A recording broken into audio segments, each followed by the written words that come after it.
Fala galera, aqui é o Garone, jornalista do Lance do Torcedores.com. Eu tô mais uma vez aqui, é claro, para falar de Vasco.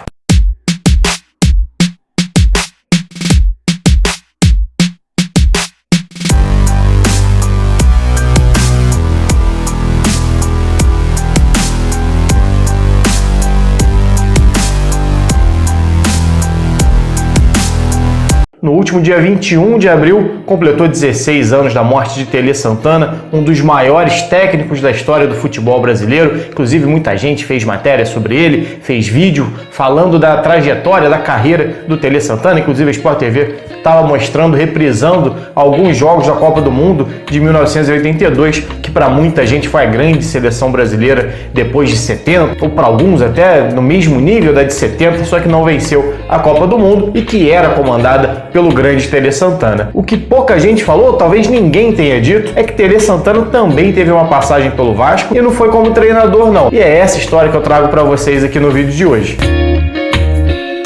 Mas antes de eu começar, já faço aquele convite para você se inscrever no canal, deixar seu like e se tornar também um membro aqui do canal. Esse tipo de vídeo específico sobre a história do Vasco só tem sido possível graças ao apoio dos membros aqui do canal. Já passamos de 70 apoiadores, inclusive tá o nome de todo mundo aqui na descrição. Deixo meu muito obrigado a todo mundo que tem contribuído com o meu trabalho, que faz com que aumente a produção de vídeos do canal aqui para todo mundo. E se tornando um membro aqui do canal, você tem acesso também ao nosso grupo lá no Telegram, pode escolher quais partidas eu vou reprisar aqui durante a semana, dar sugestão de pauta para o canal, tem acesso a alguns conteúdos exclusivos e, claro, contribui para a produção de conteúdo sobre a história do Vasco. O Romário se aproximou, olha o Romário, que toque pro Alex Dias, vai fazer, que golaço! Bom, mas bora lá, vamos falar de Tele Santana no Vasco. Já disse aqui, Tele é um dos maiores técnicos da história do futebol brasileiro, da história do futebol mundial e que antes de se tornar um treinador, bicampeão do mundo com São Paulo no início da década de 90, bicampeão da Libertadores também, passou pelo Atlético Mineiro, foi também um grande ponta do futebol nacional. Entre 1950 e 1961, Tele disputou 559 jogos com a camisa do Fluminense e marcou 163 gols. Ele é até hoje o quinto maior artilheiro da história do tricolor carioca e o terceiro atleta que mais vezes vestiu a camisa do clube.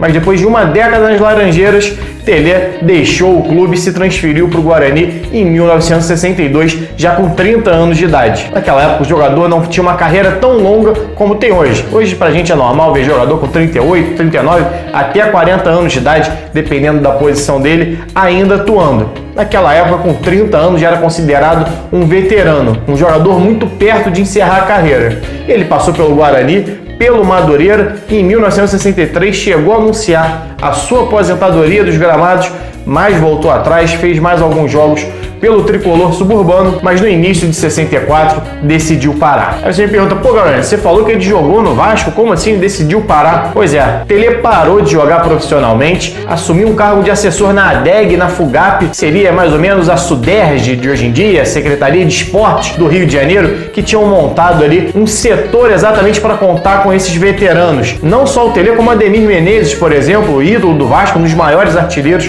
da história do clube, terceiro maior artilheiro com 301 gols marcados, só fica atrás ali de Romário e Roberto Dinamite. E o Tele, nesse período, chegou também a comentar alguns jogos pela Rádio Tupi. Ou seja, se aposentou literalmente do futebol, fazia algumas partidas amistosas ali, até pela seleção de jornalistas e também pelo time de veteranos, mas nada mais profissional. Inclusive era treinador da equipe. Mas o Vasco, quase 2 anos depois do anúncio da aposentadoria do Tele Santana, resolveu trazer ele de volta para os gramados profissionalmente. Sem dinheiro para reforços, o técnico Zezé Moreira indicou o seu amigo Tele Santana como um reforço para o Vasco e aos 34 anos de idade, quase 2 anos depois de encerrar oficialmente a sua carreira, Tele decidiu assinar contrato com o Vasco por 3 meses. Tele assinou contrato com o Vasco no dia 13 de setembro de 1965 e 13 dias depois ele já estava entrando em campo para fazer sua estreia no amistoso contra a Portuguesa, disputado lá na Bahia, entrando no segundo tempo da derrota por 1-0 na vaga de Lorico no meio-campo. Mesmo já não sendo aquele ponta veloz da época de Fluminense, já jogando mais como um meia de organização, Tele chamou a atenção tanto nos treinamentos quanto na partida, inclusive voltou da Bahia com o status de titular da equipe. Mas logo o período parado profissionalmente cobraria seu preço. A exigência física nos treinamentos e nos jogos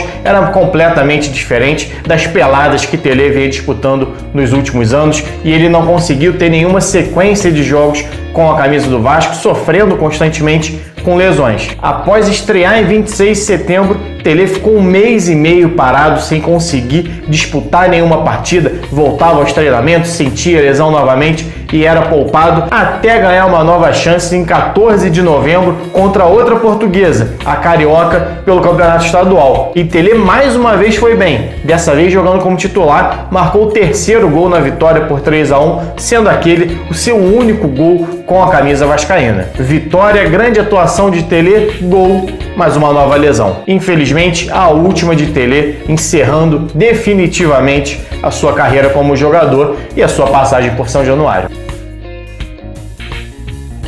Dali, Tele seguiria para uma carreira vitoriosa como treinador, um dos maiores de todos os tempos, tanto no Brasil quanto no futebol mundial.